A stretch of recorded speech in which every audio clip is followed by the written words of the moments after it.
Hello students, good evening everyone. Am I audible? Yes, sir. Yes, sir. Good Good evening, sir. Okay, Yes, sir.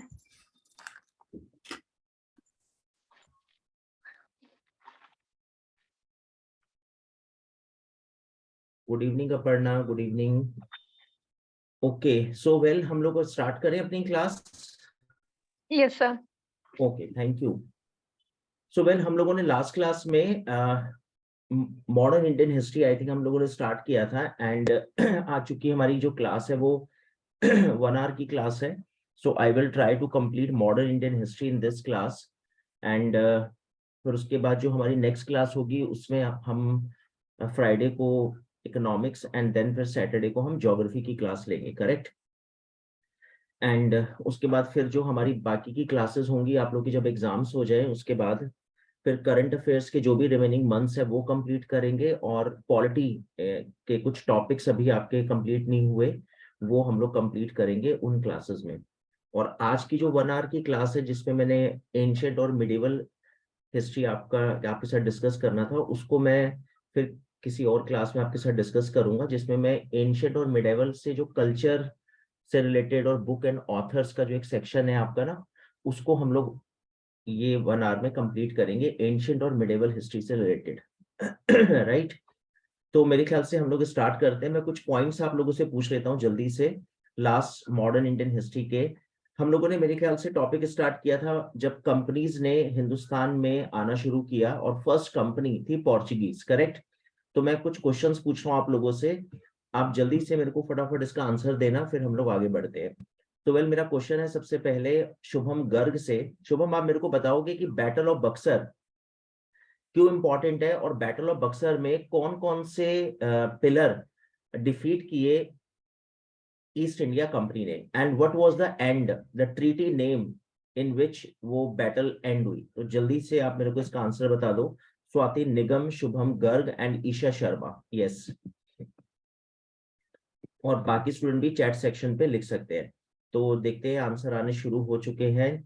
Okay, सो अपर्णा ने answer दिया sir Bengal, Awadh and Mughal defeated by East India Company. Okay, in 1764. Correct है, ठीक है, done. Kritika ने भी answer दिया है कि सर ये बैटल ऑफ बक्सर जो है 1764 में हुई थी. करेक्ट है, right. And yes, what about other? Anshika Sharma ने भी आंसर दिया 1764. तो करेक्ट है मेरे ख्याल से आप लोग के आंसर. इलाहाबाद के Yes, साथ sir. मतलब इलाहाबाद ट्रीटी है बैटल ऑफ बक्सर में और इसका एंड हुआ था 1764 में. करेक्ट, वेरी गुड, करेक्ट है Swati.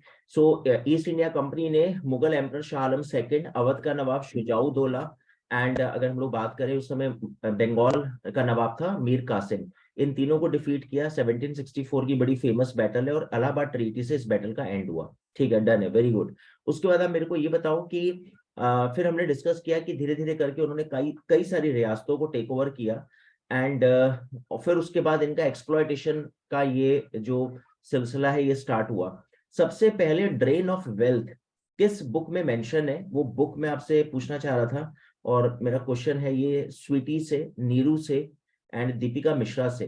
What was the name of that book and who was the Sir, author? poverty So, and poverty and un-British rule. un-British rule in India. Dadabhai Naoroji. Dadabhai Naoroji. Yes yes, correct है, correct है. तो very good, बिल्कुल right answer है Dadabhai Naoroji. And poverty and un British rule in India वो book थी जिसमें सबसे पहले ड्रेन ऑफ वेल्थ की थ्योरी मेंशन की गई. सो वेरी गुड, करेक्ट है. जो स्टूडेंट चैट सेक्शन पे भी आंसर दे रहे हैं चैट बॉक्स पे, अनिष्का शर्मा, करेक्ट है. अच्छा, फिर उसके बाद क्वेश्चन नंबर 3 मेरा ये है आपसे कि फाइनली हम लोग बड़े परेशान हुए. हमें लगा कि 1857 का रिवोल्ट हुआ और 1857 के रिवोल्ट के बाद सत्ता चेंज हुई, ईस्ट इंडिया कंपनी चली गई और ब्रिटिशर्स आ गए, करेक्ट. ईस्ट इंडिया कंपनी ने अपने टाइम में दो बहुत फेमस बैटल लड़ी थी.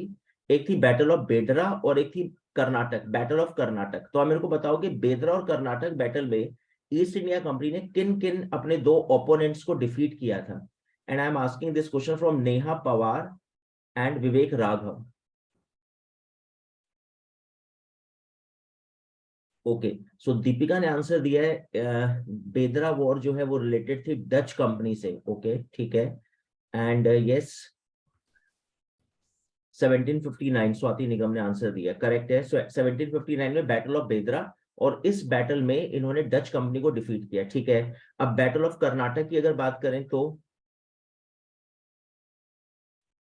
ओके, सो दीपिका मिश्रा ने आंसर दिया कि सर फ्रेंच, शुभम ने भी आंसर दिया है, फ्रेंच कंपनी को डिफीट किया था। यस करेक्ट है शुभम, 1760 के अराउंड ये बैटल हुई थी। वैसे 3 बैटल थी कर्नाटक की, 3 बैटल्स, लेकिन मैंने आपके साथ ज्यादा डेप्थ में ना जाके सिर्फ इतना आपके साथ डिस्कस किया कि 1760 वो बैटल ऑफ वांडी वॉश उसको बोलते हैं, जिसमें इन्होंने इनको डिफीट किया और पौंडीचेरी में इनको फिक्स कर दिया। बैटल ऑफ वांडी वॉश उसका नाम था, करेक्ट। 3rd बैटल थी वैसे ही, करेक्ट, राइट कृतिका, ठीक है। उसके बाद फिर मैंने आपको ये बताया था कि ईस्ट इंडिया कंपनी चली गई, ब्रिटिश गवर्नमेंट आ गई, पार्लियामेंट का रूल आया, क्वीन विक्टोरिया ने रूल स्टार्ट करना शुरू किया, और फिर हम उनसे भी परेशान हुए और हमने कांग्रेस की फॉर्मेशन डाली।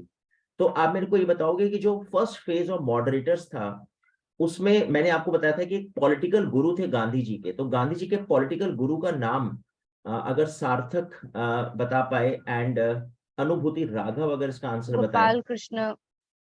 Okay, so student started to give the answer that Gopal Krishna Gokhale, Anishka and Aparna ने भी आंसर दिया है, कृतिका ने भी। Gopal Krishna Gokhale was the political guru of Gandhi ji, correct है।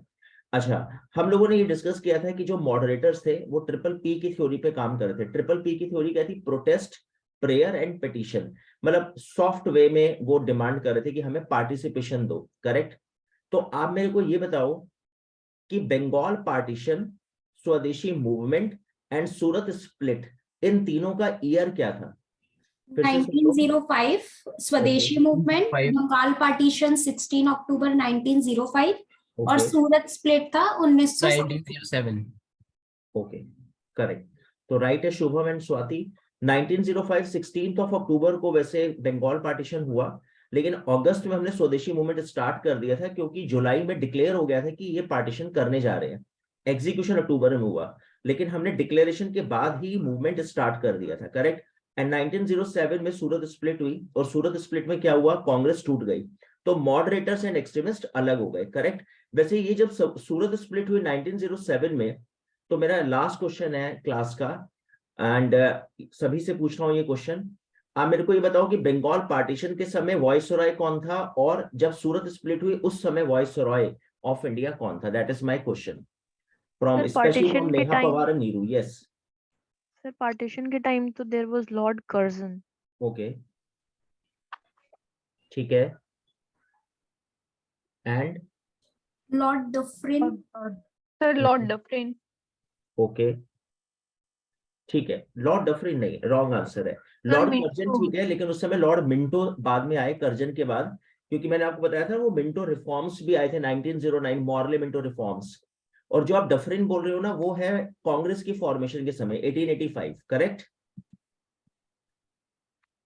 ओके, चलो, थैंक यू वेरी मच।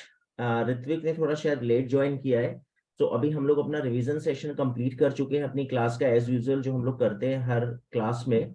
अब हम जल्दी से मूव करते हैं अपने टॉपिक पर, सो दैट हम इसको फिनिश कर पाए आज। तो अगर आप लोगों ने साथ दिया आज, तो हम लोग इसको जल्दी से फिनिश करते हैं अपने टॉपिक को। तो अब हम 1907 से आगे बढ़ते हैं कि 1907 सूरत स्प्लिट के बाद क्या हुआ, और ये थे वो 3 एक्सट्रीमिस्ट लीडर्स जो मैंने आपके साथ डिस्कस किए थे, बाल, पाल, लाल, राइट। 1857 का रिवोल्ट मैंने आपको बताया, डॉक्ट्रिन ऑफ लैप्स भी मैंने आपको बताया था। एक minute,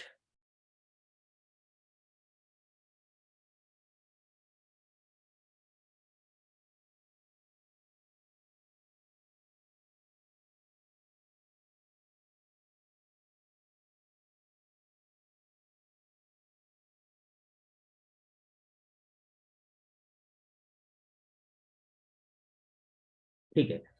so well, doctrine of lapse 1857, फिर कांग्रेस की फॉर्मेशन, और ये वो रेडिकल्स थे जो हमने अपनी क्लास में डिस्कस किए थे, राइट। तो लाला लाजपत राय, विपिन चंद्र पॉल और बाल गंगाधर तिलक। वैसे तिलक जी के बारे में आपको 2 बातें और बता देता हूँ जो आपके 10 ईयर में क्वेश्चन आया था।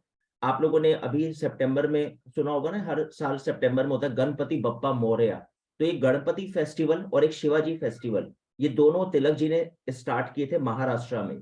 तो ये जो गणपति विसर्जन होता है ना हर साल महाराष्ट्र में, इनका जो जन्मदाता है वो कौन है? बाल गंगाधर तिलक जी, करेक्ट। तो एक तो ये इंपॉर्टेंट। दूसरा तिलक जी की फिर वही बुक्स एंड ऑथर्स, हमारा लिटरेचर, हमारा एक सेक्शन है ना, तो 2 बुक्स बड़ी फेमस हैं। जैसे मैंने आपको पॉवर्टी एंड अनब्रिटिश रूल बताया, उसी तरह से तिलक जी की 2 बुक और न्यूज़पेपर भी उस समय पहले पब्लिश हुए इनके, केसरी एंड मराठा। तो जो मराठा था वो इंग्लिश में था और केसरी जो है वो मराठी में था। ध्यान से सुन लो, मराठा न्यूज़पेपर मराठी में नहीं है, उल्टा है ये। मराठा न्यूज़पेपर किसमें है? इंग्लिश में। और केसरी किसमें निकाला इन्होंने? मराठी में केसरी न्यूज़पेपर निकाला, करेक्ट। तो ये आप ध्यान रखना। और बाल गंगाधर तिलक का वो फेमस स्टेटमेंट तो है ही कि स्वराज मेरा जन्मसिद्ध अधिकार है and I shall have it, है ना। Swaraj is my birth right and I shall have it, मैं इसको लेके रहूंगा। तो ये तिलक जी के बारे में बहुत इंपॉर्टेंट पॉइंट है। और एक इनकी बहुत फेमस बुक जो मैं आप अपने टॉपिक को स्टार्ट कर रहा हूं, तो ध्यान से सुनना। देखो हुआ क्या, 1908 में जब कॉल्ड ऑफ हुआ स्वदेशी मूवमेंट, तो लॉर्ड मिंटो तो इसी ताक में बैठा हुआ था कि ये कुछ ऐसी हरकत करें और ये टूटे और मैं फिर इनको धर दबोचूं। तो what happened, Vipin Chandra Paul और लाला लाजपत राय, ये दोनों तो भाग गए यूनाइटेड स्टेट ऑफ अमेरिका, और तिलक जी इनके हत्थे चढ़ गए। किनके? अंग्रेजों के। और मिंटो ने तिलक जी को जेल में डाल दिया। तो तिलक जी को हो गई 6 साल की जेल हो गई थी 1908 से लेके 1914, 6 इयर्स इनको जेल हो गई। और जेल में इन्होंने एक बड़ी फेमस बुक लिखी, गीता रहस्य। तो मैंने अभी आपको 3 इंपॉर्टेंट बातें बताई हैं तिलक जी के बारे में।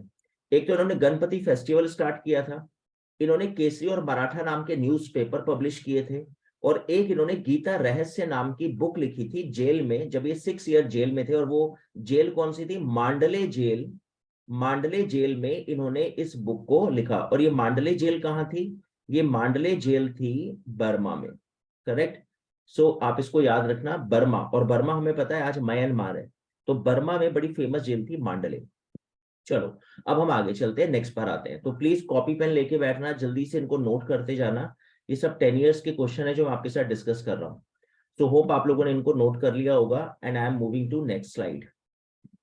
तो ये वो मॉडरेटर्स और एक्सट्रीमिस्ट का ग्रुप है। ये एक्सट्रीमिस्ट जो हमने अभी डिस्कस की, उसमें से एक बहुत फेमस एक्सट्रीमिस्ट है अरविंदो घोष भी है। जैसे ये तिलक जी, ये लाला लाजपत राय, ये विपिन चंद्र पॉल और एक अरविंदो घोष, ये भी एक्सट्रीमिस्ट के ग्रुप में माने जाते हैं। लेकिन कहते हैं कि जब ये पकड़े गए तो इनका मन पता नहीं बड़ा उचट गया। खैर ये रिलीज हो गए, इनको जेल नहीं हुई और इन्होंने बाद में संन्यास ले लिया।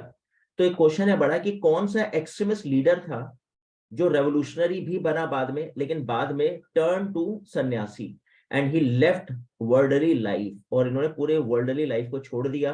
फिर ये हिमालय की गुफाओं में चले गए, वहां इन्होंने बड़ी मेडिटेशन और ध्यान किया and finally he attend self realisation. Who? Aurobindo Ghosh.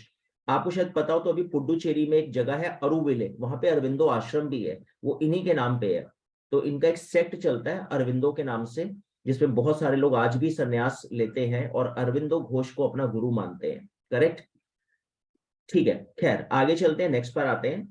तो बंगाल पार्टीशन हो गया, सूरत स्प्लिट, स्वदेशी मूवमेंट हमने डिस्कस किया। उसके बाद अब एक दौर आया, तो आप इसे अब ऐसे समझ लो कि 1885 से लेकर 1905 तक हमने डिस्कस किया। ये किसका फेज था? ये फेज था मॉडरेटर्स का, करेक्ट।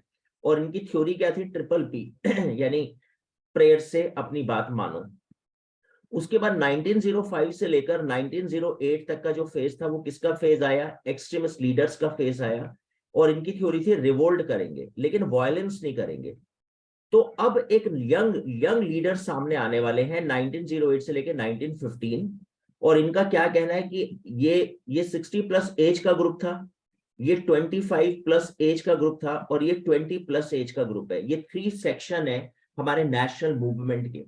तो इन यंग लीडर्स ने क्या बोला कि अंकल आपसे भी कुछ नहीं हुआ, आप प्रेयर करते रह गए 20 साल, और इन भैया लोगों से भी कुछ नहीं हुआ, ये भी हवाबाजी करके चले गए, हुआ कुछ नहीं। अब हम बताते हैं अंकल और भैया कि हिंदुस्तान में अपनी बात रखनी कैसे होती है।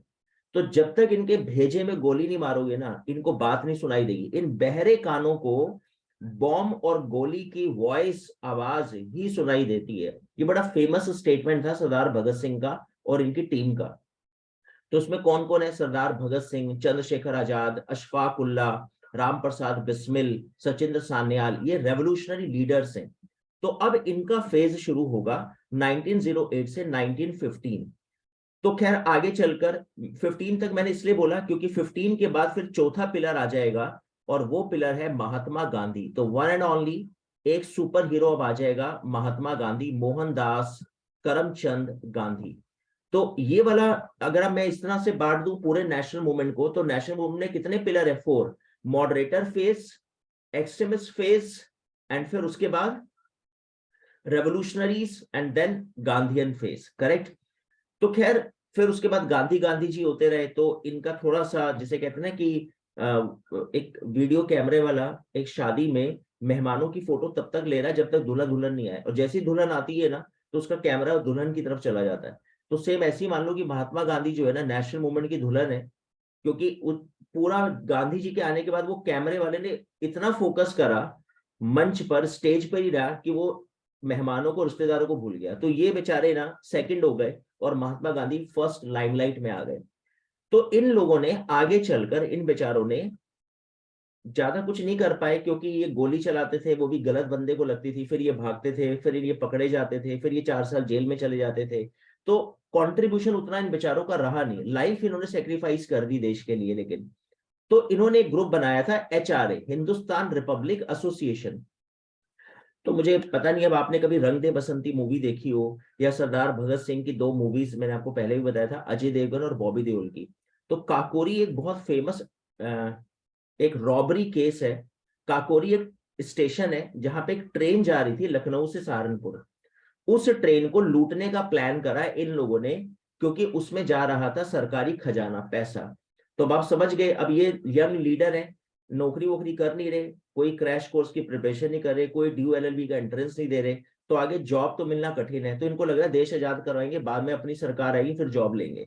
तो अभी हम पैसा नहीं है तो अंग्रेजों का पैसा लूटो, उससे वेपन्स खरीदो और इनके ऊपर अटैक करो। तो काकोरी रॉबरी एक बड़ा फेमस केस है। काकोरी स्टेशन पे इन लोगों ने अटैक किया उस ट्रेन में, 1925 की बात है ये। लेकिन ये कुछ लोग इसमें से पकड़े गए और कुछ लोगों को इसमें फांसी हो गई। तो बस आप लोग अपने कंपटीशन में इतना याद रखोगे कि Kakori robbery case, Kakori robbery incident कब का है? 1925। और किस ग्रुप ने? These 4 freedom fighters were from my city. ओ अच्छा, Anshika Sharma, correct correct. So 1925 में काकोरी केस हुआ। राम प्रसाद बिस्मिल, अशफाक उल्लाह स्पेशली इसमें पकड़े गए और उनको फांसी की सजा हो गई, करेक्ट। और ये कौन से ग्रुप ने रॉबरी करी थी? HRA, Hindustan Republic association. ये रेवोल्यूशनरीज का ग्रुप था जो 1924 में बना था, करेक्ट है। चलो खैर, फिर उसके बाद क्या हुआ कि जब ये लोग पकड़े गए तो इनका ये ग्रुप ब्लैकलिस्ट हो गया। तो इन लोगों ने अपने ग्रुप का नाम चेंज कर दिया। तो इन्होंने नाम क्या रख दिया? HSRA, Hindustan socialist Republic association. और इस ग्रुप के थ्रू ये फिर रेवोल्यूशनरी एक्टिविटीज करते रहे। और फिर इसी ग्रुप के थ्रू सरदार भगत सिंह और बटुकेश्वर दत्त ने, आपको याद होगा, वो पार्लियामेंट में बॉम्ब फेंका था जब वो अरेस्ट हो गए। और फिर अरेस्ट होने के बाद ये कोई केस ज्यादा सॉलिड नहीं था तो अंग्रेजों को रिलीज करना पड़ा। लेकिन सरदार भगत सिंह फंस गए दूसरे केस में क्योंकि वो इनके हत्थे चढ़ चुके थे। तो जब सरदार भगत सिंह की फाइलें खुली तो पता लगा तो इन्होंने सैंडर्स को गोली मारी हुई है। अब ये सैंडर्स कौन है ये भी मैं आगे बताऊंगा आपको जब साइमन कमीशन पे आते हैं। तो बस अभी इस स्लाइड में मैंने आपको सिर्फ इतना बताया कि HRA 1924, इसके थ्रू काकोरी केस हुआ 25 में, ये ब्लैकलिस्ट हो गई तो इन्होंने नाम चेंज करके HSRA बना दी 1928 में, करेक्ट। और इस ग्रुप के थ्रू इन्होंने 1929 में पार्लियामेंट में बॉम्ब ब्लास्ट किया पार्लियामेंट में। ये बात है अप्रैल 1929 की। और इस बॉम्ब ब्लास्ट में सरदार भगत सिंह अरेस्ट हो गए। फिर उसके बाद क्या हुआ वो आगे देखते हैं। यहां तक मेरे ख्याल से आपको पॉइंट क्लियर हो गया होगा, ठीक है। आगे चलते हैं, नेक्स्ट पर आते हैं। तो ठीक है भाई, अब ये तो रही रेवोल्यूशनरीज की बात। इसी बीच में एक महान नायिका हिंदुस्तान अचानक आ गई, इसका नाम था एनी बेसेंट। अब वैसे एनी बेसेंट तो देखो रहने वाली तो है ये आयरलैंड की, करेक्ट, आयरलैंड की रहने वाली लेडी है। और ये आई क्यों इंडिया, बात ये है, ये एक ऑर्गेनाइजेशन है जिससे ये जुड़ी हुई थी, थियोसोफिकल ऑर्गेनाइजेशन, ये एक NGO है। तो चलो कोई बात नहीं, अगर आप नाम नहीं भी याद रखना चाहते तो बस आप इतना याद रखो कि एक NGO है जिससे ये जुड़ी हुई थी। उस एनजीओ का हेडक्वार्टर था न्यूयॉर्क। वो न्यूयॉर्क से शिफ्ट हो गया इंडिया के तमिलनाडु में अंडियार एक जगह है, वहां पर ये इंटरनेशनल हेडक्वार्टर इसका शिफ्ट हो गया। कहां पे? इंडिया के तमिलनाडु में। तो ये हिंदुस्तान में आ रही हैं और ये प्रेसिडेंट है इस एनजीओ की, थियोसोफिकल सोसाइटी इसका नाम था। तो अब आप समझ गए इनका इंडिया आने का कनेक्शन क्या है। इनकी ऑर्गेनाइजेशन ने हेडक्वार्टर शिफ्ट किया, इस वजह से ये हिंदुस्तान आ गई। और इन्होंने आयरलैंड में एक होम रूल मूवमेंट करा था जिसमें इनको सफलता मिली। अब ये होम रूल क्या होता है? होम रूल का मतलब होता है हाफ फ्रीडम, कि रूल हमारा लेकिन ऊपर अंग्रेज बैठे रहेंगे, वो सिग्नेचर वही करेंगे, फाइनल डिसीजन वो ही लेगा, जो भी उनका प्रेसिडेंट या क्वीन होगी, लेकिन रूल हमारा होगा। ये फंडा इन्होंने आयरलैंड में शुरू किया था और इनको कामयाबी मिल गई, ब्रिटिशर्स ने इनको दे दिया होम रूल। जब ये हिंदुस्तान आई तो हिंदुस्तान के लोग इनके पांव पकड़ लिए उन्होंने कहा मैडम हमने सुना आपने आयरलैंड में बड़ी धूम मचाई है, प्लीज हमारे यहाँ भी कुछ कर दो। अब ये थोड़ा फूल के कुप्पा हो गई, इनको लगा कि ठीक है भाई कर लेते हैं, बच्चे बेचारे रो रहे हैं। तो इन्होंने कहा ठीक है बेटा टेंशन मत लो, वहां पे 7 दिन लगे, तुम्हारा हिंदुस्तान बड़ा है 14 दिन मान लो, तो मैं 14 दिन में तुम्हें होम रूल दिलवा दूंगी। खैर इन्होंने होम रूल मूवमेंट स्टार्ट किया। अब चूंकि इनको पता नहीं था किसके साथ शुरू करना है, और तिलक जी उसी समय जेल से बाहर आए, ये 1914 की बात है, तिलक जी जेल से बाहर आ रहे हैं, मांडले जेल से।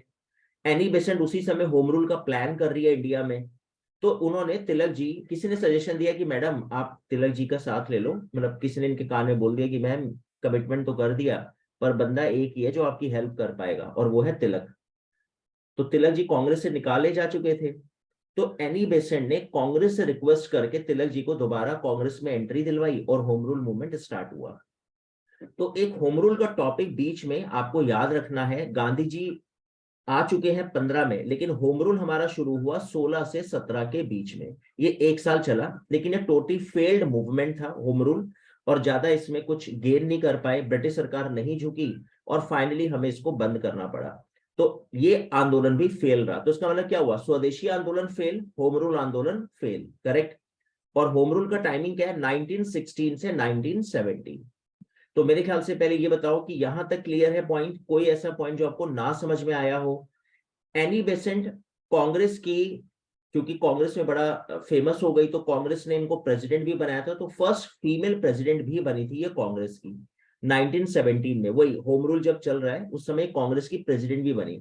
तो first female president of Congress Annie Besant, जैसे अभी सोनिया गांधी थी और अभी मल्लिकार्जुन खड़गे हैं प्रेसिडेंट कांग्रेस के।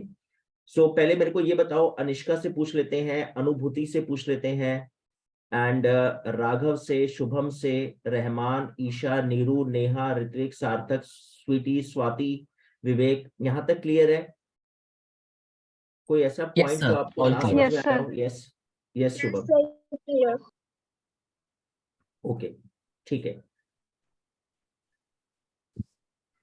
Okay thank you Deepika, thank you Vivek, thank you Ritvik. चलो ठीक है, तो आगे चलते हैं। अब हुआ क्या, आगे बढ़ते हैं। अब इस पूरे नेशनल मूवमेंट का महान हीरो जिसका नाम है मोहनदास करमचंद गांधी, अब गांधी जी नेशनल मूवमेंट में एंट्री लेने वाले हैं। गांधी जी के बारे में पहले आपको इतना बता दूं कि 1869 में गांधी जी का जन्म हुआ था, हम सबको पता है, 2 अक्टूबर 1888। 19 साल की एज थी, ये लंदन चले गए लॉयर बनने, करेक्ट। बहुत सारे स्टूडेंट को यहाँ पे गलतफहमी हो जाती है कि वो साउथ अफ्रीका से लॉ की स्टडी करके आए।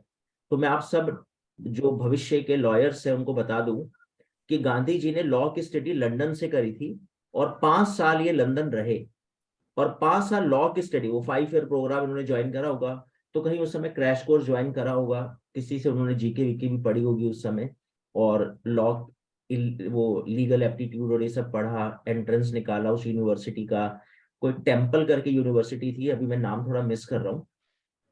तो खैर वापस आए 5 साल के बाद, तो अभी 2 साल ही हुए थे इनको हिंदुस्तान में। इनको एक चिट्ठी आ गई, दादा अब्दुल्ला इनका कोई फ्रेंड है, उसने कहा यार गांधी जरा आजा साउथ अफ्रीका, मेरा एक छोटा सा केस है, उसको जरा लड़ उस केस को, और तेरा ट्रायल भी हो जाएगा, तू नया नया तो वकील बना है और अंग्रेजों से तू पढ़ के आया, तो देख भी ले तेरे को क्या पढ़ा है, कहीं ज्योग्राफी पढ़ा दियो, बता रहे हो यही लॉ होती है, तो ट्राई भी कर ले आकर।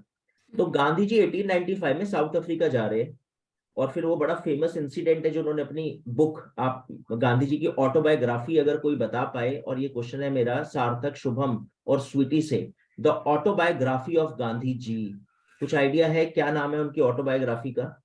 इन शॉर्ट अगर कोई बता पाए, शॉर्टकट My में लिख दो चाहे। experiment with truth. हाँ sorry Kritika, yes. My experiment with truth, sir. हाँ यस, करेक्ट करेक्ट।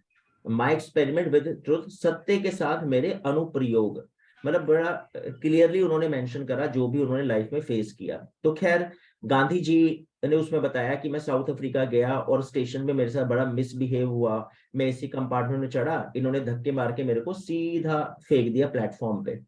तो गांधी जी को जब ये फील हुआ कि यार यहाँ पे रेशियल डिस्क्रिमिनेशन है, तो गांधी जी 20 साल वहां पे रुक गए। देखो 7 दिन के लिए गए थे, 20 साल रुक गए वहां, अपार्थाइड मूवमेंट लड़ने लग गए।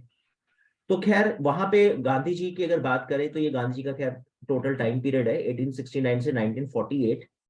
तो कहते हैं कि गांधी जी ने वहां पे 2 आश्रम लॉन्च किए थे। जैसे अभी चूंकि टाइम कम है तो मैं आपसे ज्यादा क्वेश्चन पुटअप नहीं कर रहा, वैसे मैं क्वेश्चन अक्सर क्लास में पूछ लेता हूँ कि फर्स्ट आश्रम, तो ज्यादातर स्टूडेंट ना आंसर देते साबरमती आश्रम, जबकि आप ध्यान रखना गांधी जी ने 2 आश्रम, फिनिक्स एंड टॉल्स्टॉय, ये 2 गांधी जी के आश्रम थे जो गांधी जी ने साउथ अफ्रीका में खोले थे। साबरमती हिंदुस्तान का पहला आश्रम है, करेक्ट? तो आप एटलीस्ट ये भी ध्यान रखना, राइट स्वाति, अनिष्का, sir. अनुभूति, यस करेक्ट। अच्छा, तो ये फिनिक्स एंड टॉल्स्टॉय मैंने यहाँ पे इसलिए स्लाइड मेंशन कर दी ताकि आपको कुछ स्पेलिंग मिस्टेक ना हो। ये 2 गांधी जी ने आश्रम खोले और गांधी जी इंडिया वापस आए अपार्थाइड मूवमेंट जीत कर। तो जब गांधी जी यहाँ पर वापस आए तो गांधी जी बड़े पॉपुलर हो चुके थे और अब लोगों को लगा कि यार गांधी जी इतने फेमस हो चुके हैं तो गांधी जी का थोड़ा टेस्ट भी ले ले। तो गांधी जी के सामने कुछ छोटे छोटे केसेस आए। तो गांधी जी के सामने सबसे पहला केस आया चंपारण। ये चंपारण के लोग हैं, और अगर आप में से कोई मेरे को बताए कि चंपारण क्या इशू था, ऋत्विक, सार्थक, शुभम, कुछ आइडिया हो आपको, ये चंपारण किससे रिलेटेड है ये मूवमेंट? नील सत्याग्रह। ओके, Indigo तो आई थिंक मेरे plantation. ख्याल से रहमान ने शायद आंसर दिया है और अनिष्का ने भी बोला है नील की खेती, यस। तो चंपारण बिहार में पड़ता है, वहां पे किसानों को जबरदस्ती कंपेल किया जा रहा था इंडिगो के प्रोडक्शन, और इंडिगो क्यों, कैश क्रॉप है। तो डाइंग इंडस्ट्री, ब्रिटेन की डाइंग इंडस्ट्री के लिए नील, हिंदुस्तान का नील बड़ा फेमस था, है ना, कपड़ों को नीला करने के लिए। लेकिन वो जमीन को बैरन कर देता था, इसलिए जो किसान होते थे वो थोड़ा इग्नोर करते थे, थोड़ा हेजिटेट करते थे उसका प्रोडक्शन करना अपनी भूमि पर। खैर गांधी जी को बुलाया, गांधी जी तो अपना डीएम के ऑर्डर थे कि कोई चंपारण नहीं जाएगा, गांधी जी पहुंच गए चंपारण, इनको अरेस्ट कर लिया। जब अरेस्ट कर लिया तो जब इनकी पहली हियरिंग थी तो इनके फेवर में 1000 लोग आ गए और ब्रिटिश सरकार के पसीने छूट गए कि यार इतनी बड़ी सेलिब्रिटी तो हमने आज तक नहीं देखा। मतलब पहली हियरिंग में 1000 लोग आ गए, तो अगर हमने इस केस को आगे वो करा तो ये तो और हीरो बन जाएगा इस केस के थ्रू। तो ब्रिटिशर्स ने सरेंडर कर दिया। तो ये गांधी जी की हिंदुस्तान में पहली जीत, चंपारण, और ब्रिटिश जो प्लांटर्स थे उन्होंने सरेंडर कर दिया। तो चंपारण सत्याग्रह बहुत फेमस है 1917 का। उसके बाद गांधी जी का दूसरा मूवमेंट था खेड़ा। तो खेड़ा मैं आपको बता देता हूं क्या था। फिर से एक छोटा सा केस गांधी जी के सामने आया। खेड़ा गुजरात में है और यहाँ पे पड़ गया ड्राउट, सूखा। तो उस समय किसान ये बोले थे कि सूखे के समय हमारे रेवेन्यू माफ कर दो, ब्रिटिश सरकार माफ नहीं कर रही थी। वहां के लोगों ने फिर गांधी जी को बुला लिया, गांधी जी प्लीज आओ जरा देखो। अब गांधी जी तो इनके हाथ में ऐसा ब्रह्मास्त्र लग गया कि कोई परेशानी हो गांधी को बुलाओ। गांधी जी आ गए, कूद गए खेड़ा सत्याग्रह में। ये देख लो आप, कितनी बड़ी भीड़ गांधी जी के फेवर में। जहां गांधी जी बैठ जाए वहां 1000 लोग बैठ जाते थे, गांधी जी चलते थे 1000 लोग उठ जाते थे। मतलब ऐसा पागलपन था गांधी जी को लेकर। ब्रिटिश सरकार फिर झुक गई और खेड़ा आंदोलन कामयाब रहा। उसके बाद फिर एक और आंदोलन था अहमदाबाद। अब ये अहमदाबाद क्या था, ये भी 1918 में। ये 3 छोटे छोटे मूवमेंट है गांधी जी के इंडिया आते ही। प्लेग फैला हुआ था अहमदाबाद में, जैसे भी कोरोना वायरस फैला हुआ था हमारे यहाँ 2 साल में। तो जो मिल में मजदूर काम करते थे उनको बोनस मिलता था, जैसे 100 रुपए सैलरी और 10 रुपए बोनस प्लेग से लड़ने के लिए। तो 110 रुपए आपकी सैलरी हो गई। अब जब प्लेग खत्म तो बोनस खत्म, तो सैलरी दोबारा से 100 रुपए कर दी। तो इन्होंने रिक्वेस्ट करी मिल मालिकों से कि सर बोनस मत कैंसिल करो, इंक्रीमेंट कर दो, क्योंकि अभी ये हमारा पार्ट बना दो सैलरी का। तो वो लोग मना करने लगे। ये मजदूर जो थे ये गांधी जी को बुला ले, गांधी जी प्लीज समझाओ जरा। गांधी जी ने आके अहमदाबाद मिल स्ट्राइक करवा दी और ब्रिटिश सरकार को फिर झुकना पड़ गया। तो ये गांधी जी की तीसरी जीत हिंदुस्तान में। तो मेरे ख्याल से चंपारण, खेड़ा और अहमदाबाद आपको क्लियर हो गया होगा, बहुत फेमस है ये मूवमेंट आते हैं। वैसे इसका एक शॉर्ट फॉर्म है इस मूवमेंट का, केक भी इसको बोलते हैं, जैसे चंपारण, अहमदाबाद, खेड़ा। खेड़ा मतलब KE, खेड़ा सत्याग्रह। तो आप ऐसे भी इसको याद कर सकते हो। सीक्वेंस वैसे कहते हैं यही है जो केक की सीक्वेंस है, कि 1917 में, फिर उसके बाद ये हुआ था 1918 में, पहले ये हुआ था, फिर बाद में 1918 में ये हुआ था खेड़ा वाला। ठीक है, तो खैर केक आप याद रखना, first movement of Gandhi ji, cake. चलो खैर आगे चलते हैं। उसके बाद गांधी जी का धमाकेदार मूवमेंट हिंदुस्तान में। अब ये मूवमेंट की ना वैसे बड़ी लंबी चौड़ी कहानी है, बस आप इतना जान लो, मैं इन शॉर्ट आपको इतना समझा देता हूँ। वैसे मैं फिर भी पूछ लेता हूँ स्वाति से, अगर मैं पूछूं, या मैं ये क्वेश्चन पूछूं किससे, पूछ लेते हैं कृतिका से, पूछ लेते हैं रहमान से, पूछ लेते हैं, और विवेक राघव अगर इसका आंसर दे पाए कि क्यों हुआ, नॉन कोऑपरेशन मूवमेंट को स्टार्ट करने का रीजन क्या था। कुछ आइडिया किसी को? Sir, Rowlatt Act. हाँ सॉरी पढ़ना। Sir, Rowlatt Act. Rowlatt act, okay ठीक है डन। तो ठीक है, मैं आपको बता देता हूं, असल में मेन वैसे 4 रीजन थे। रीजन नंबर 1 तो वही था बिल्कुल जो आपने बोला, कि इन्होंने रॉलेट एक्ट जो है वो लॉन्च कर दिया। अब रॉलेट एक्ट क्या था, सिंपल इतना था कि हम बिफोर क्राइम किसी को भी अरेस्ट कर सकते हैं।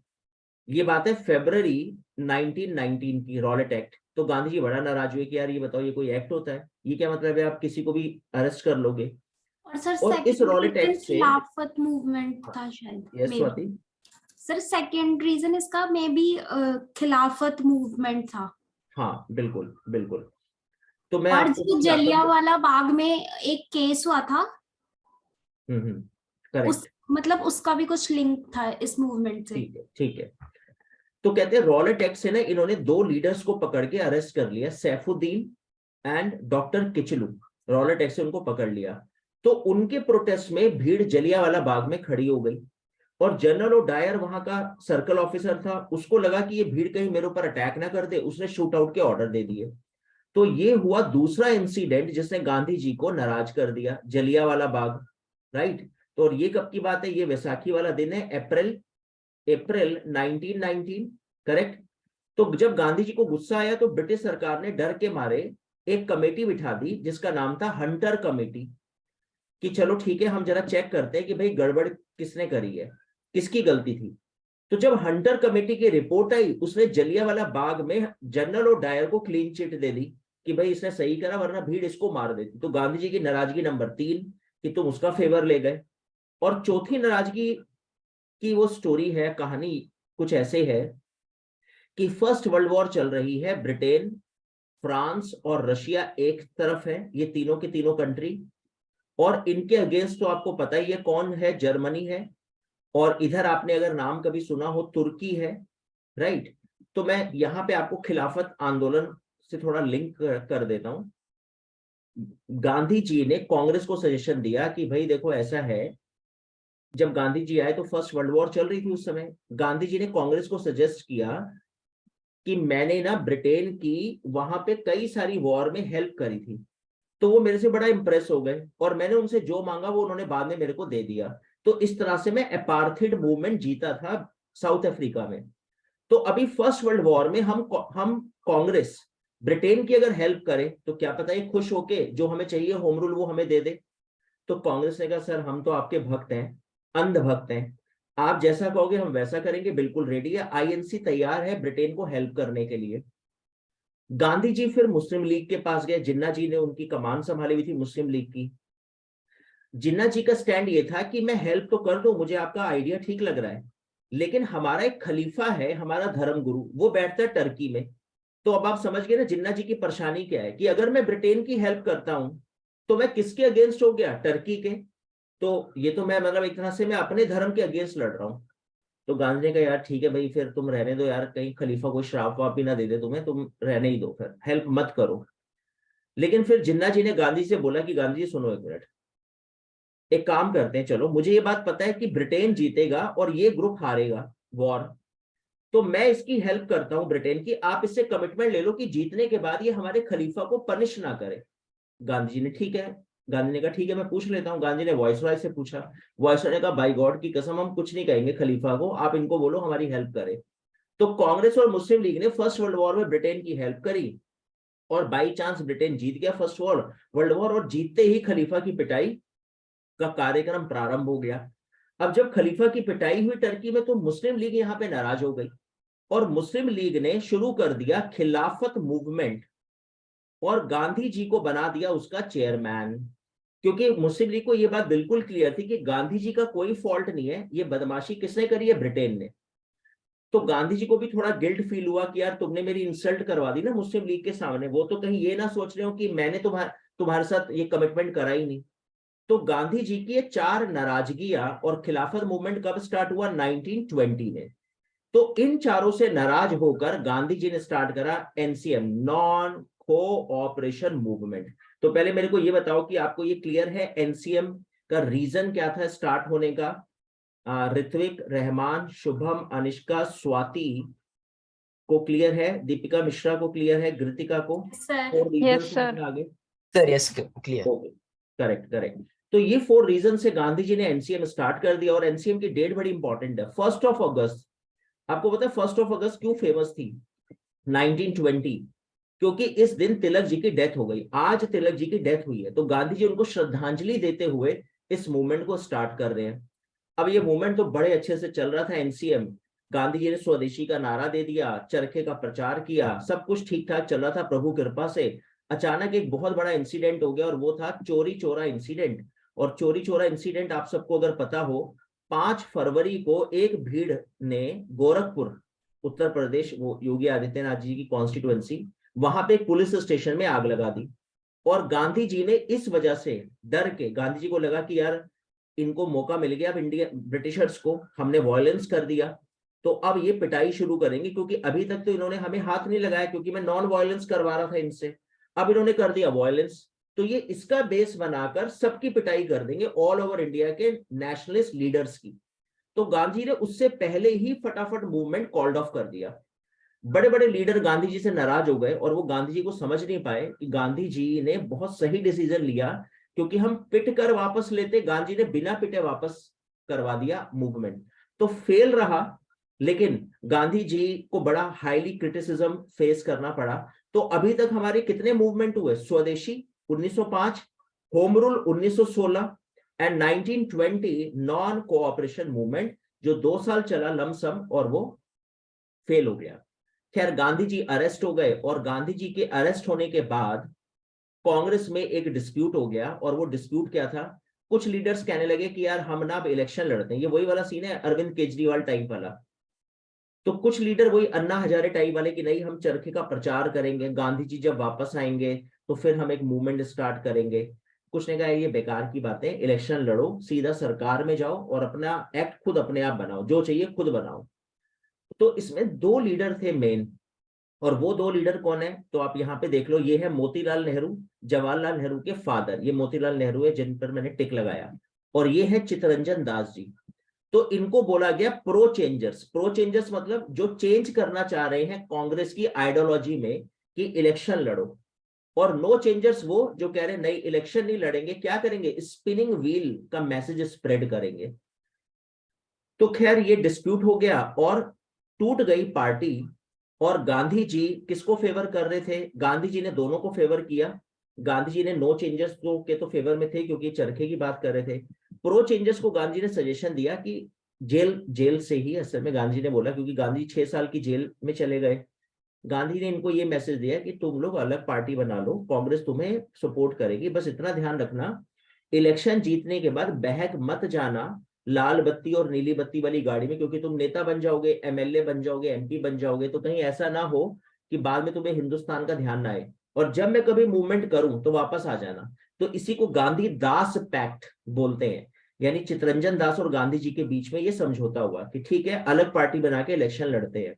तो ये पार्टी बनी स्वराज पार्टी, बहुत फेमस है, आपको पता होना चाहिए कि 1923 में स्वराज पार्टी बनी, और उसके 2 हीरो कौन है, मोतीलाल नेहरू एंड चित्तरंजन दास। तो पहले मेरे को ये बताओ यहां तक समझ में आ रहा है, स्वीटी, विवेक राघव, रहमान, अंशिका, अनुभूति क्लियर है, Yes, sir, clear. 1920 तक हम लोग आ गए। Yes, sir. Yes, sir, clear. Okay correct, ध्यान से सुनते जाना। एक स्टोरी लाइन है, सीधी सीधी सीधी सीधी सीधा 1947 पे हम पहुंच जाएंगे। तो 1923 तक ये रही कहानी। तो 23 से लेकर ये मैंने यहाँ पे इनके नाम मेंशन करे हुए, देश बंधु चितरंजन दास, ये इनका टाइटल था, देश बंधु चितरंजन दास जी का। और मोतीलाल नेहरू, ये आप देख ही रहे हो, ये मोतीलाल नेहरू और ये जवाहरलाल नेहरू इनके बेटे। तो स्वराज पार्टी ने अपना काम करना शुरू करा, ये इलेक्शन लड़ने लगी। तो कुल मिला के प्रभु कृपा से सब ठीक ठाक चल रहा था। स्वराज पार्टी इलेक्शन में जीत रही थी और इधर कांग्रेस चरखे का प्रचार कर रही थी। अचानक एक तूफान आया और इस तूफान का नाम था साइमन कमीशन। अब ये साइमन कमीशन क्या है? साइमन कमीशन एक मिशन है जो इंडिया आ रहा है चेक करने कि क्या इंडियंस खुश हैं। तो आपने हमेशा सुना होगा, मैं तो जब ऑफलाइन क्लास लेता था बच्चों से पूछता था साइमन कमीशन क्या था, तो सारे बच्चे एक ही स्वर में बोलते थे साइमन गो बैक। मैं पूछता था मतलब, कह रहे ये नहीं पता, बस साइमन गो बैक। तो बस स्टूडेंट को इतना ही पता है साइमन गो बैक, बाकी साइमन कमीशन क्या था वो कहानी आज क्लियर कर लेते हैं। साइमन कमीशन इंडिया में सर्वे करने आ रहा है, जस्ट एक फॉर्मेलिटी होती है, जैसे इंटरनेशनल लेवल पे शो करना होता है ना कि हम देखो भाई सर्वे भी करते हैं, हम पूछते भी हैं कि आप नाराज तो नहीं हो, खुश तो हो। अब इनकी चालाकी क्या है, ये आ तो रहे हैं, जैसे फॉर एग्जांपल आप ऐसे मान के चलो कि हम आपकी क्लासेस ले रहे हैं, तो हम ये चेक करना चाह रहे हैं कि फैकल्टी आपको सही पढ़ा रही है या नहीं पढ़ा रही। तो हम आपसे तो ना पूछें और हम फैकल्टियों से ही पूछें कि क्या तुम सही पढ़ा रहे हो। तो कौन फैकल्टी कहेगी नहीं मैं तो खराब पढ़ा रहा हूं जी, मैं बहुत बेकार पढ़ाता हूं, कोई नहीं बोलेगा। और आपको पता लगे सर्वे हो गया तो आपको बुरा लगेगा ना कि भाई स्टूडेंट से तो पूछो, उसको समझ में आ रहा ही नहीं आ रहा। यही स्थिति इंडियंस की है बेचारों की। साइमन कमीशन सर्वे करने आ रहा है, अंग्रेज अधिकारियों से पूछ रहा है जनता खुश है। तो कौन बेवकूफ अंग्रेज अधिकारी है जो कहेगा नहीं जी बहुत बहुत नाराज है जी, सुबह ही 2 पत्थर फेंके इन्होंने मेरे घर पे, है ना। तो एक तो हमारी नाराजगी है कि भाई साहब हमसे क्यों नहीं पूछ रहे। दूसरा, आपकी टीम में 7 लोग हैं, उसमें से एक भी इंडियन नहीं, सारे जॉनसन सिम्पसन, एक रमेश सुरेश किसी को रख लेते। तो अब हम विरोध कर रहे हैं साइमन कमीशन की गाड़ी का। साइमन कमीशन की गाड़ी जहां जहां से जाती हम वहीं पर काले झंडे लेके खड़े हो जाते। तो ये कहानी है जी लाहौर की। साइमन कमीशन की गाड़ी जा रही थी, पीछे से 2 एस्कॉर्ट करती हुई गाड़ियां चल रही थी। शायद मैंने आपको करंट अफेयर्स की क्लास में, पता नहीं आपके बैच में कहीं बताया होगा। अब ये भीड़ खड़ी है लाहौर में काले झंडे लेकर। अब भीड़ में कुछ बदमाश तत्व होते हैं जो पीछे खड़े होके कहते हैं आगे बढ़ो, पत्थर फेंको। ये खुद नहीं करते कुछ, तो ये कुछ पीछे लोग खड़े थे, इन्होंने आगे वालों को धक्का मारा। ये बैरिकेड तोड़ के साइमन कमीशन की गाड़ी के चारों ओर लोग खड़े हो गए। पीछे से किसी ने बोल दिया गाड़ी को घेर लो। साइमन कमीशन की व्हाइट कलर की एम्बेसडर थी, भीड़ ने घेर लिया। फिर किसी ने बोल दिया मुक्के मारो गाड़ी पे। लोगों ने मुक्के मारने शुरू कर दिए। अब इसी भीड़ में लाला लाजपत राय, किसी ने उनका नाम ले दिया, लाला लाजपत राय जी बोनेट पे चढ़ जाओ, बोनेट पे। लाला लाजपत राय जी एम्बेसडर के बोनेट पे चढ़ गए। फिर किसने बोला विंडशील्ड पे मुक्के मारो। अब ये ड्राइवर के सामने चौकड़ी मार के बैठ गए बोनेट पे और ये मुक्के मार रहे हैं। अब पुलिस वालों ने जब देखा तो ये उतरे लाठी लेके। अब ये भीड़ देखो कितनी चालू। इस भीड़ ने देखा पुलिस वाले आ रहे हैं, ये यहां से भाग गए। इधर वाली साइड ने देखा पुलिस वाले इधर से आ रहे, ये भाग गए। जो पीछे खड़े थे उन्होंने देखा ये सब भाग रहे हैं, ये भी भाग गए। किसने लाला लाजपत राय जी को नहीं बोला उतर जाओ, ये तो बोला कि बोनेट पे चढ़ जाओ। किसने ये नहीं बोला भाई साहब उतर जाओ पुलिस वाले आ रहे हैं। ये अपना मुक्के मार रहे हैं। पीछे पुलिस वाले आके खड़े हो गए, उन्होंने बोला भाई साहब इधर पीछे। इन्होंने पीछे देखा, सब पुलिस वाले डंडे लेके खड़े थे और वो लाठी चार्ज हुआ। So fatal lathi blow was dealt to Lala Lajpat Rai and severe injury उनके हेड में लगी और उनकी डेथ हो गई। तो वो सरदार भगत सिंह ने, जिसने ये ऑर्डर दिए थे ना लाठी चार्ज के, जिस पुलिस ऑफिसर ने, उसका नाम था सॉन्डर्स, उसको इन्होंने गोली मारी। वैसे बाद में पता लगा कि इसने ऑर्डर नहीं दिए थे, वो कोई स्कॉट था, इन्होंने गलती से गोली किसी मिस्टेक से किसी और को मार दी, मतलब सॉन्डर्स ने ऑर्डर नहीं दिए थे। खैर उसकी तो बेचारे की डेथ हो गई और इनको पकड़ के फांसी की सजा दे दी गई सरदार भगत सिंह, सुखदेव और राजगुरु। तो वो 23 मार्च जो हम अपना शहीद दिवस मनाते हैं ना 1931, और वो लाहौर कॉन्स्पिरेसी केस, वो लाहौर वो लाला लाजपत राय जी की डेथ और फिर बाद में उसको पुलिस ऑफिसर को गोली मारी। तो साइमन कमीशन के ऊपर क्वेश्चन क्या है, साइमन कमीशन कब आया? 1928 में, और इसी समय लाला लाजपत राय की डेथ हुई। तो मेरे ख्याल से यहां तक क्लियर है, 1928 तक समझ में आ गया आप लोगों को? क्लियर है पॉइंट यहां तक Simon commission? Yes, sir. Okay, thank you Yes, sir. Thank you Shubham. Rahman को समझ में आ रहा है, कृतिका को, दीपिका मिश्रा, विवेक राघव? Yes, sir. ओके ठीक है, डन। चलो आगे चलते हैं, नेक्स्ट पर आते हैं। अब साइमन कमीशन तो खैर चला गया, साइमन कमीशन ने अपनी रिपोर्ट दे दी। अब ब्रिटिश सरकार को बड़ा बुरा लगा, ब्रिटिश सरकार ने कहा यार बड़ी गलत बात है, तुमने बड़ी बेइज्जती करवाई हमारी साइमन कमीशन के सामने। तो ब्रिटिश सरकार ने कांग्रेस को बुलाया कि नहीं इधर आओ, ये जो तुम इतना हीरो बन रहे थे साइमन कमीशन के सामने, तुम क्या अपना कॉन्स्टिट्यूशन, तुम कंट्री चला सकते हो? हमने कहा सर आप देखे देखो, हमें होम रूल, हम चलाएंगे देश। कहने के चलो चाहे काम करो, पहले अपना कॉन्स्टिट्यूशन बना के दिखाओ एक, लेकिन वो सबसे पास होना चाहिए, हर पार्टी उसको ओके करे, ये नहीं कांग्रेस ने बना दिया तो हम मान लेंगे। तो कांग्रेस ने ये चैलेंज एक्सेप्ट किया और कांग्रेस ने अपना कॉन्स्टिट्यूशन बनाया, मोतीलाल नेहरू जी को चेयरमैन बनाया उस टीम का, और ये बना नेहरू रिपोर्ट, इसको बोलते हैं 1928 में। लेकिन एज यूजुअल जिन्ना जी ने इसको स्वीकार नहीं करा, क्योंकि जिन्ना जी का स्टैंड था कि अगर होम रूल हमें मिलता है तो मुस्लिम्स का क्या भला होगा जो मुस्लिम लीग के साथ जुड़े, तो मैं रिजर्वेशन चाहता हूं। कांग्रेस उस समय रिजर्वेशन देने के मूड में थी, कांग्रेस ने मना कर दिया, तो जिन्ना जी के 14 पॉइंट एक्सेप्ट नहीं करे गए नेहरू रिपोर्ट में। और ये 14 पॉइंट का सार क्या है? Reservation for Muslims. तो नेहरू रिपोर्ट को ब्रिटिश सरकार ने एक्सेप्ट नहीं करा, जिस वजह से हम नाराज हो गए और हमने लॉन्च कर दिया कंप्लीट फ्रीडम का मूवमेंट। 1929 का कांग्रेस का लाहौर सेशन, जब हमने बोल दिया कि अब अंग्रेजों भारत छोड़ो, तो आप ध्यान से सुन लो, 29 तक हम बोल रहे हैं डोमेनियन स्टेटस, और 29 के बाद हमने बोला कंप्लीट फ्रीडम। कब से? 29। और इस लाहौर सेशन का चेयरमैन कौन था? जवाहरलाल नेहरू। तो मेरे ख्याल से यहां तक अब आपको समझ में आ गया होगा, लाहौर सेशन से हमने बोला we want complete freedom, correct. खैर उसके बाद आगे बढ़ते हैं, फिर क्या हुआ? अचानक एक खबर आई कि अंग्रेजों ने, अब हम नाराज तो थे ही, मूवमेंट तो लॉन्च करने के प्लान कर ही रहे थे, और अचानक एक खबर आ गई कि इन्होंने नमक पे टैक्स लगा दिया। तो बस कांग्रेस ने कहा गांधी जी आ जाओ, बस रेडी हो जाओ, वैसे भी 10 साल हो गए, मूवमेंट करा भी नहीं, अब बनता भी है। गांधी जी ने अंग्रेजों से कहा भैया सॉल्ट के ऊपर टैक्स हटा लो, एक गरीब आदमी कैसे देगा नमक के ऊपर टैक्स? इन्होंने मना करा। गांधी जी ने सॉल्ट सत्याग्रह नाम से आंदोलन छेड़ दिया। 12 मार्च को गांधी जी साबरमती आश्रम से चले और 6 अप्रैल को पहुंचे डांडी, और वहां पे नमक, समंदर के पानी से इन्होंने नमक बनाया और इन्होंने बिगुल बजा दिया, किसका? सॉल्ट सत्याग्रह का।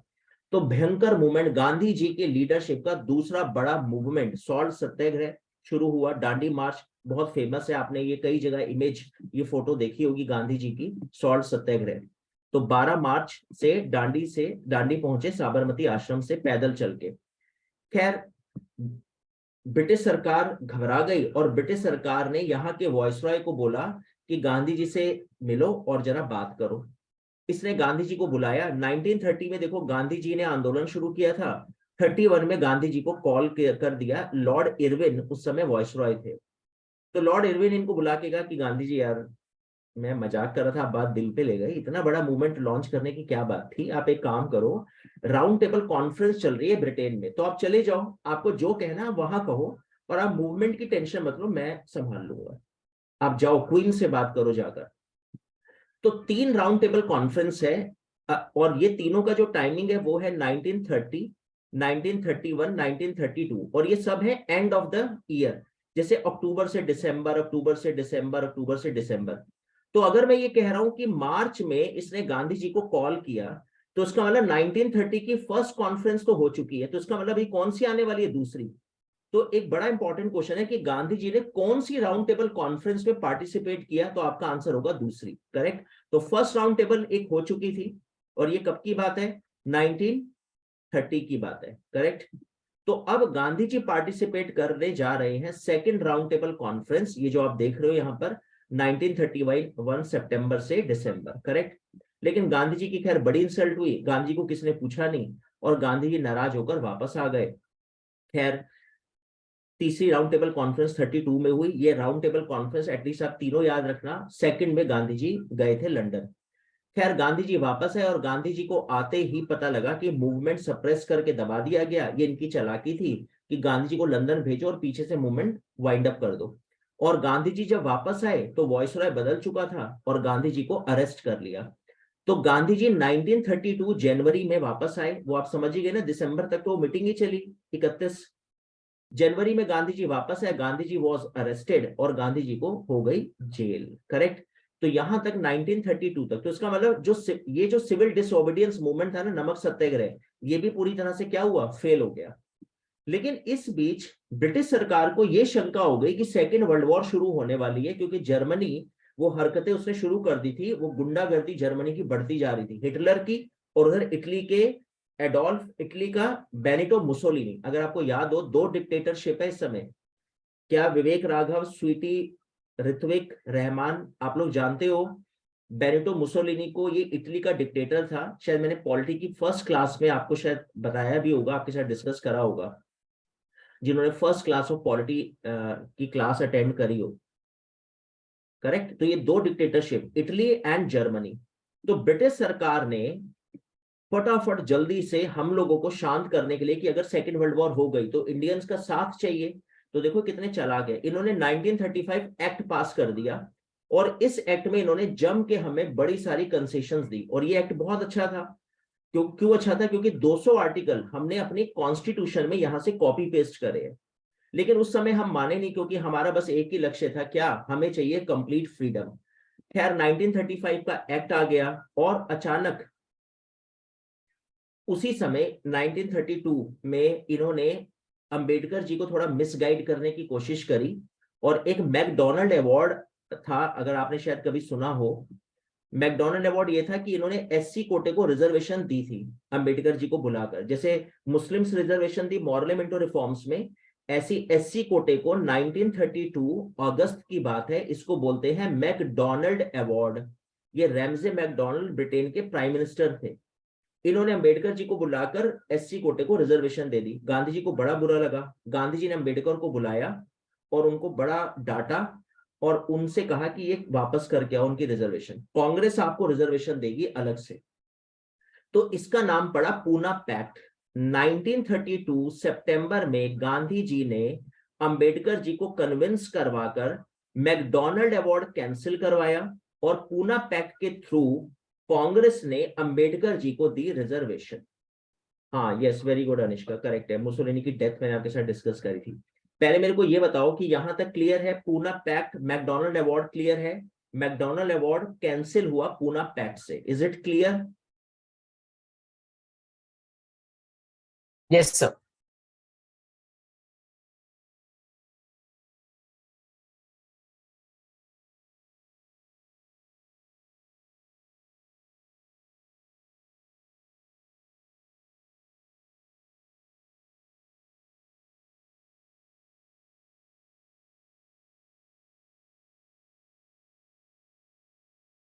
ओके, थैंक यू, ठीक है, फिर आगे चलते हैं, नेक्स्ट पर आते हैं। तो मैं आपको ये बता रहा था कि 1935 का एक्ट आया, और फिर 1939 में, जैसा इनको आइडिया था, सेकेंड वर्ल्ड वॉर स्टार्ट हो गई। तो फाइनली 39 में सेकेंड वर्ल्ड वॉर स्टार्ट हुई, और सेकेंड वर्ल्ड वॉर शुरू होते ही अंग्रेजों को लगा, ब्रिटिशर्स को लगा कि यार इंडियंस को और समझाना पड़ेगा, 35 एक्ट से कन्विंस नहीं हुए। तो इन्होंने 1940 में हमारे पास भेजा अगस्त ऑफर, यार मान जाओ, कुछ कर देंगे, डोमेनियन वोमेनियन दे देंगे पक्का। लेकिन हमने कहा नहीं, कैंसिल कैंसिल कैंसिल, हमें चाहिए कंप्लीट फ्रीडम। तो अगस्त ऑफर 1940 में आया, और हमने इसको कैंसिल कर दिया। फिर इन लोगों ने हमें मनाने की कोशिश करी, गांधी जी ने तब तक व्यक्तिगत सत्याग्रह, इंडिविजुअल सत्याग्रह स्टार्ट कर दिए, क्योंकि गांधी जी इस मोड पर आ गए थे कि अब मुझे मूवमेंट तो करना है। तो अगस्त ऑफर से नाराज होकर गांधी जी ने एक इंडिविजुअल सत्याग्रह कि सब लीडर अपने अपने अकेले निकल जाओ सड़क पर, जिसको जुड़ना जुड़ जाएगा। तो जवाहरलाल नेहरू जी, आचार्य विनोबा भावे जी, ब्रह्मदत्त जी, जहां जहां जिस मोहल्ले में आप रहते हो वहां से सड़क पे निकल जाओ, I want freedom, I want freedom, इस तरह से करते हुए। तो इसे व्यक्तिगत सत्याग्रह, इंडिविजुअल सत्याग्रह बोलते हैं। तो ये गांधी जी ने तब तक शुरू कर दिया। फिर ब्रिटिश सरकार की हालत खराब होती जा रही थी, और ब्रिटिश सरकार ने 42 में हमें मनाने की फिर कोशिश करी, और क्रिप्स मिशन भेजा। हमने बोला कैंसिल कैंसिल कैंसिल, हमें चाहिए कंप्लीट फ्रीडम। हर बार वही कॉपी पेस्ट, वही बेसुरा राग इनका, डोमेनियन दे देंगे जी आपको, हमने इसको भी कैंसिल कर दिया। और अब गांधी जी का गुस्सा टूट पड़ा। अब आप समझ गए, अगस्त ऑफर से नाराज हुए तो इंडिविजुअल सत्याग्रह, 42 क्रिप्स मिशन से नाराज हुए तो गांधी जी ने quit India movement finally launch कर दिया। और इसका मतलब क्या था? मतलब इसका था डू और डाई, यानी अब हमें या तो आजाद करो या फिर हम लोग आत्महत्या कर लेंगे। कुछ लोग कहते हैं कि गांधी जी ये कह रहे हैं कि या तो आजाद करवाओ या अंग्रेजों को जान से मार दो। तो खैर गांधी जी ये नहीं कह रहे, गांधी जी कह रहे हैं कि या तो देश आजाद कराओ या सुसाइड कर लो, क्योंकि जी के कुछ नहीं मिलने वाला, गुलामी की जिंदगी जीने से अच्छा मर जाओ, ये कहना है। तो खैर गांधी जी ने 1942 9 अगस्त, आप देख ही रहे हो, ये मूवमेंट स्टार्ट कर दिया। खैर गांधी जी तो अगले दिन ही अरेस्ट हो गए और मूवमेंट हो गया लीडरलेस। और भीड़ ने तो जो वायलेंस शुरू किया, क्योंकि गांधी जी के साथ तो ये बेचारे चुपचाप बैठे रहते थे, गांधी जी कहते थे शांत हो गए, चुपचाप बैठ जाओ, पिन ड्रॉप साइलेंस। अब तुम तो चलो फिर भी पोस्ट ग्रेजुएट वाले स्टूडेंट हो, पीजी कोर्स की तैयारी कर रहे हो, कुछ ऐसे स्टूडेंट जिनकी 12th अभी पास हुई हो और वो अंडर ग्रेजुएट की प्रिपरेशन कर रहे हो, सीयूईटी वाले। अब इनको अगर आप गांधी जी के साथ छोड़ दो तो ये तो और इरिटेट हो जाए कि अभी तो 2 महीने और पेशेंस करके बोर्ड की परीक्षा दी। अब मूवमेंट इन्होंने ज्वाइन करा था कि थोड़ा एंजॉय करेंगे, गांधी जी अरेस्ट हुए, इनको मिल गया मौका, इन्होंने जो पत्थर उठा उठा के पुलिस स्टेशन में मारने शुरू करे भीड़ ने। तो ब्रिटिश सरकार के सर में दर्द हो गया कि यार गलती करी, इस बुढ़े को अरेस्ट करके, ये बाहर रहता तो शायद ये शांत चुपचाप बैठा रहता भीड़ को लेकर।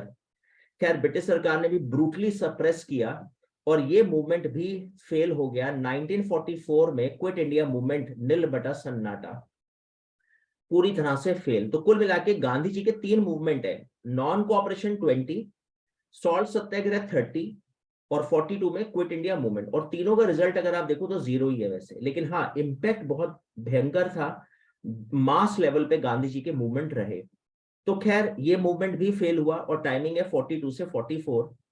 उसी बीच एक सीआर फॉर्मूला बोलते हैं, चक्रवर्ती राजगोपालाचारी ने एक फॉर्मूला दिया। फॉर्मूला ये था कि किसी तरह से जिन्ना जी को समझाया जाए कि हम क्या करते हैं कि एक कंट्री बनाएंगे, उसमें इंडिया और पाकिस्तान अंदर होंगे दोनों, ये अपना देश चलाएंगे, हम अपना देश चलाएंगे, और हम ऐसे एक ग्रुप बना लेंगे मिनिस्टर्स का, जैसे 3 मिनिस्टर इनके 3 हमारे, और ये 6 minister foreign relation, trade and commerce, communication, defence, ये 4 टॉपिक, ये 6 टीम लोगों की, ये मिनिस्टर्स की टीम देखेगी। तो बाहर से देखने में इंडिया 1, अंदर से इंडिया 2 होगा। गांधी जी ने कहा सॉलिड, सॉलिड है बॉस, आइडिया सही है। जिन्ना जी ने कहा वाहियात आइडिया है, मुझे इस आइडिया से कोई मतलब नहीं, मुझे चाहिए सेपरेट पाकिस्तान। तो खैर ये सीआर फॉर्मूला भी फेल हुआ। चक्रवर्ती राजगोपालाचारी ने फॉर्मूला दिया था, जो हमारे आजादी के बाद फर्स्ट वॉइसरॉय बने थे। तो खैर ये फेल हुआ, लेकिन फिर भी आप एक पॉइंट है, सीआर फॉर्मूला 1944 करेक्ट, पार्टीशन का एक फॉर्मूला था ये। खैर उसके बाद फाइनली लॉर्ड वेवल प्लान आया हमें कन्विंस करने। 45 तक आते आते ब्रिटेन की हालत खराब हो चुकी थी, लॉर्ड वेवल प्लान हमें आया समझाने, हमने इसको भी मना कर दिया, ये भी रिजेक्ट लॉर्ड वेवल प्लान। और इसी बीच अगर आपको कुछ आइडिया हो तो शायद मैंने आपको बताया था कि यूनाइटेड स्टेट ऑफ अमेरिका ने, अगर आपको वो याद हो कि जापान ने गलती से, इन लोगों ने एक एटम बॉम्ब यूएसए पे फेंक दिया है ना, यूके, फ्रांस और रशिया ये तीनों हारने वाले थे, और इधर जर्मनी, इटली और जापान ने इनका बैंड बजाया हुआ था। लेकिन गलती से इन बेवकूफों से एक गलती हो गई, इन्होंने यूएसए के ऊपर एटम बॉम्ब गिरा दिया पर्ल हार्बर पे। अब यूएसए ने मेरे ऊपर एटम बॉम्ब क्यों गिराया? तो इन्होंने कहा सर हमने सोचा इन तीनों का तो केस निपटा ही दिया, आपका भी निपटाते ही चले। तो ये गुस्से में, और ये एटम बम इसी से खरीदा था इन तीनों ने, तो ये गुस्से में आ गए इनके फेवर में, और वो 6 अगस्त हिरोशिमा, 9 अगस्त नागासाकी, 2 हैवी एटॉमिक अटैक किए, और ये खत्म हुई second world war. So finally second world war and हो गई, ब्रिटेन, फ्रांस, रशिया जीत गए। ये वेवल प्लान 45 जब आया उसके बाद की ये बात है, ये उसके बाद का इंसिडेंट है। और जब ये जीत गए तो फिर इनको लगा कि अब क्या मनाना, आप खत्म करते हैं, हम तो जीत ही गए।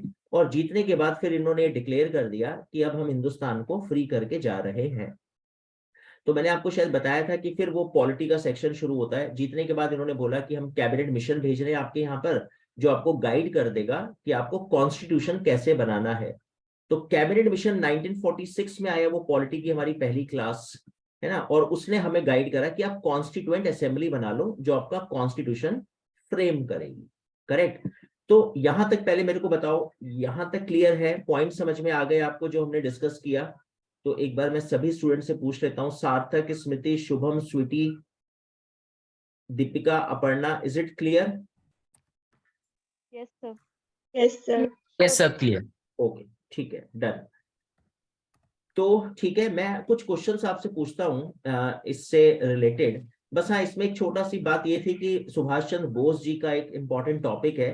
खैर हम अभी अपने कॉम्पिटिटिव एग्जाम्स के पॉइंट ऑफ व्यू से आप लोगों के लिए उतना इम्पोर्टेंट नहीं है, लेकिन हम बाकी क्लासेस में, बाकी कॉम्पिटिटिव एग्जाम्स में करवाते हैं। सुभाष चंद्र बोस असल में इनको भी अरेस्ट कर लिया था और ये जेल तोड़ के जर्मनी चले गए। फिर जर्मनी ने इनको सिंगापुर भेजा और वहां पे इंडियंस अरेस्ट हो रखे थे क्योंकि जापान ने अटैक किया था और इंडियंस को कैप्चर किया हुआ था।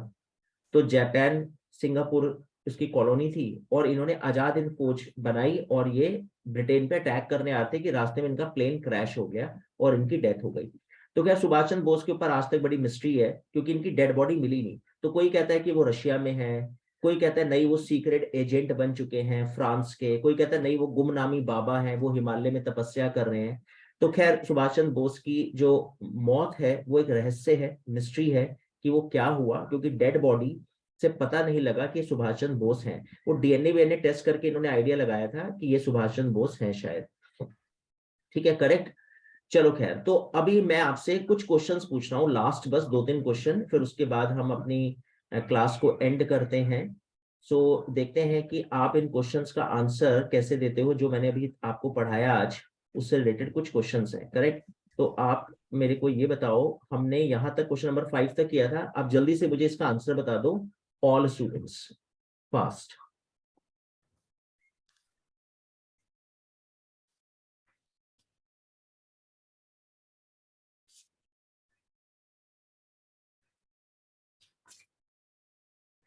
Okay, so maximum student started give answer B for Bombay.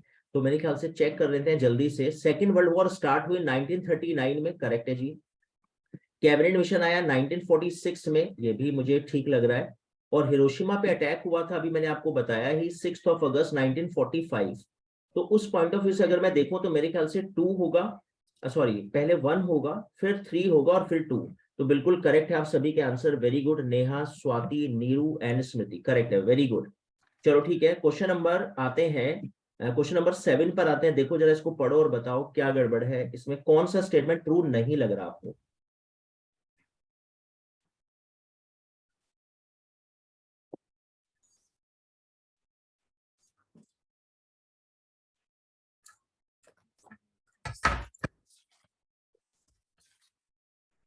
Indian national Congress से रिलेटेड स्टेटमेंट है।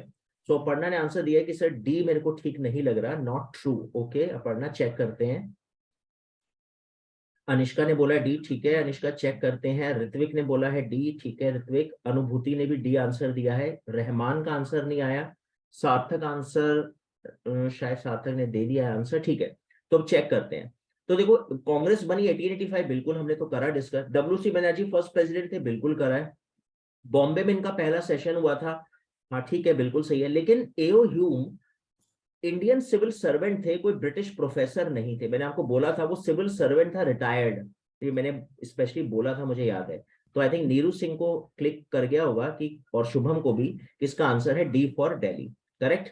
चलो ठीक है जी, वेरी गुड। आते हैं मुस्लिम लीग पर आते हैं। मैंने जानबूझ के आपके साथ डिस्कस नहीं करा, मुझे लगा कि थोड़ा एक क्वेश्चन हटके पूछूं ताकि आपके का लेवल भी थोड़ा मुझे समझ में आए।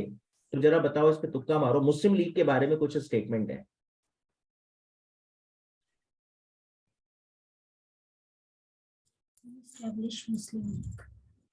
ओके, सो अपर्णा ने आंसर दिया है 8A, ठीक है अपर्णा, चेक करते हैं आप सही हैं या गलत। बाकी स्टूडेंट का आंसर देखते हैं फास्ट। ओके, शुभम ने भी आंसर दिया है A, ठीक है। चलो ठीक है, तो मैं इसका आंसर बता देता हूँ। जिस स्टूडेंट ने नहीं दिया वो थोड़ा सा देख ले, थोड़ा मनी मन कुछ भी सोचो, कम से कम जरूर बताओ आंसर। तो मैं आपको बता दूं, आप सब गलत आंसर दे रहे हो। नवाब सलीमुल्लाह और आगा खां, ये बिल्कुल 2 लोग थे जिन्होंने मुस्लिम लीग को स्टैब्लिश किया, आगा खां एंड नवाब सलीमुल्लाह। और 1906 में ये बनी थी, ये बात बिल्कुल सही है, लेकिन कलकत्ता नहीं, ढाका, ये गलत है। तो इनका जो पहला सेशन हुआ था, जैसे हमारा बॉम्बे में हुआ ना, तो इनका पहला सेशन फाउंडेशन डली थी ढाका बांग्लादेश। हाँ, सपोर्ट करा पार्टीशन ऑफ बंगाल, क्योंकि मुस्लिम्स को अलग एक वो मिल गया था ईस्ट बंगाल, और स्वदेशी मूवमेंट का सीधी बात है अपोज करेंगे। जब आप इसको सपोर्ट कर रहे हो तो आप इसको तो अपोज ही करोगे ना, तो इसका आंसर होगा बी फॉर बॉम्बे, करेक्ट। चलो ठीक है जी, डन है, आगे चलते हैं, नेक्स्ट पर आते हैं। अब बात करते हैं इस क्वेश्चन की, मेरे ख्याल से ये तो सबका आंसर ठीक होना चाहिए, जल्दी से आप बता दो, व्हेन वाज कांग्रेस स्प्लिट। सो दीपिका का आंसर आया है, अपर्णा का, अनिष्का का, ठीक है, और बाकी कोई और स्टूडेंट देना चाहे आंसर? अनुभूति ने आंसर दिया, शुभम ने आंसर दिया है, ठीक है, एंड ऋत्विक का भी आंसर आया, ठीक है। तो मेरे ख्याल से डन है, इसमें तो कोई सोचने वाली बात ही नहीं। सूरत स्प्लिट जब मॉडरेटर्स और एक्सट्रीमिस्ट अलग हो गए, राइट सार्थक, स्वीटी, डन है, वेरी गुड। क्वेश्चन नंबर 10 पर आ जाओ, जल्दी से इसका आंसर बताओ क्वेश्चन नंबर 10 का।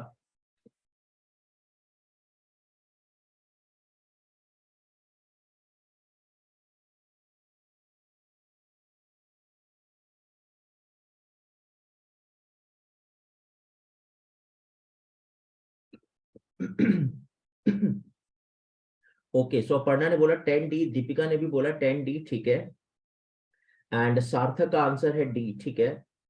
स्मृति सिंह ने 1423 डी आंसर दिया, ठीक है। तो मेरे ख्याल से चेक कर लेते हैं। 1498 बिल्कुल वास्को डी गामा हमने डिस्कस किया था। उसके बाद फ्रेंच कंपनी तो मेरे ख्याल से सबसे लास्ट में थी 1664, तो 1 पहले है 4 लास्ट में है। तो मेरे ख्याल से अगर मैं ज्यादा ना भी चक्कर में पढ़ूं तो बिल्कुल सीधा सीधा मुझे यहाँ पे आंसर नहीं सॉरी 3 है ना फ्रेंच, तो 1 पहले 3 लास्ट में, और 1 पहले 3 लास्ट में अगर आप देखो तो सिर्फ सिंपल डी में ही आंसर आ रहा है, तो मुझे कुछ चेक करने की जरूरत नहीं है। वैसे हमने डिस्कस करा ही है 1616 डेनिस, और डच जो है वो 1602 के अराउंड ये लोग आए थे, करेक्ट है। तो thank you very much student, this is all about our class. आप में से कितने स्टूडेंट है जिनके 5 आउट ऑफ 5 ठीक हुए? स्मृति के 4 ठीक है, अच्छा, और बाकी स्टूडेंट के क्या स्कोर है बाकी स्टूडेंट का? ओके, दीपिका, अपर्णा, ओके, मैक्सिम, हाँ वही मुस्लिम लीग वाला क्वेश्चन शायद आप लोग का गलत होगा, बाकी जितना हमने क्लास में डिस्कस किया वो सब आपने आंसर सही दिए। चलो ठीक है स्टूडेंट, ये रहा हमारा मॉडर्न इंडियन हिस्ट्री की class. Thank you very much, hope आपको ये क्लियर हो गया होगा। फिर भी एक बार आप रिकॉर्डेड लेक्चर्स फिर से सुन लेना, फिर से पूरा मॉडर्न हिस्ट्री आप रिवाइज कर लेना, यही तो बेनिफिट है ऑनलाइन क्लास का। चलो ठीक है, मिलते हैं नेक्स्ट क्लास में, okay, bye bye. Thank you, sir. Sir, take care.